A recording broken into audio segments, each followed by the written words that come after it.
पाहताय प्रहार टीव्ही, सत्यमेव व्रतम।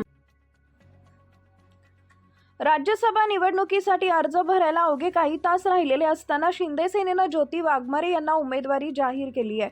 पक्षातील वरिष्ठांना दिग्गजांना मागे टाकून वाघमारेंनी राज्यसभेचं तिकीट मिळवलं। उपमुख्यमंत्री एकनाथ शिंदे यांच्या उपस्थितीत त्यांनी उमेदवारी अर्ज दाखल केला। यानंतर शिंदे सेनेत नाराजी नाट्य पाहायला मिळतंय। माजी खासदार यांबद्दल मनातील खदखद बोलून दाखवली आहे। राज्यातील राज्यसभेच्या 7 जागा रिक्त होत आहेत। यासाठी 4 पक्षांकडून 7 नावं जाहीर करण्यात आली आहेत। 7 जागांसाठी 7 उमेदवार रिंगणात असल्यानं निवडणूक बिनविरोध होईल। शिंदे सेनेकडून माजी खासदार आनंदराव अडसूळ, राहुल शेवाळे, संजय निरुपम, प्रवक्त्या शायना NC यांची नावं चर्चेत होती। मात्र या दिग्गजांना मागे टाकून ज्योती वाघमारे यांनी बाजी मारली। यानंतर अडसूळ यांनी त्यांची नाराजी जाहीरपणे बोलून दाखवली। वरिष्ठांच्या मनात जे होतं ते झालं, आता त्यावर अधिक बोलणं मला योग्य वाटत नाही, अशा शब्दात आनंदराव अडसूळ यांनी मनातील खंत बोलून दाखवली। केंद्रीय मंत्री अमित शहांपासून अनेकांनी आश्वासनं दिली, राज्यपाल करणार असं सांगितलं। आता 2 वर्ष लोटली। या कालावधीत 10 राज्यपाल नियुक्त झाले, पण माझा नंबर लागला नाही, असं अडसूळ म्हणाले।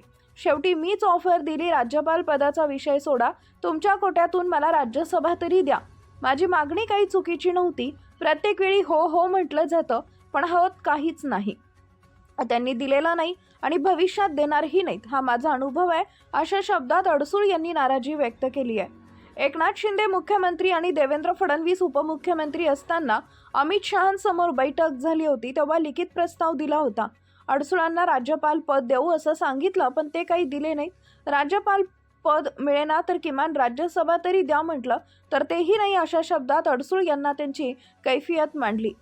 आपण 5 वेळा खासदार राहिलो, 6 वेळा संसद रत्न पुरस्कार पटकावला, हे सांगायलाही अडसूळ विसरले नाहीत। ज्योती वाघमारे यांचं नाव आज आम्ही ऐकलं, त्यांना राज्यसभेची उमेदवारी मिळाल्याचं आज शेवटच्या क्षणी समजलं, असं अडसूळ म्हणाले। राज्यसभेसाठी तुम्ही यापुढेही पाठपुरावा करणार का, असा प्रश्न त्यांना विचारण्यात आला। त्यावर आता थांबलेलं नाही, जेव्हा वाटेल तेव्हा देतील, आतापर्यंत बराच पाठपुरावा केला, असं अडसूळ म्हणाले।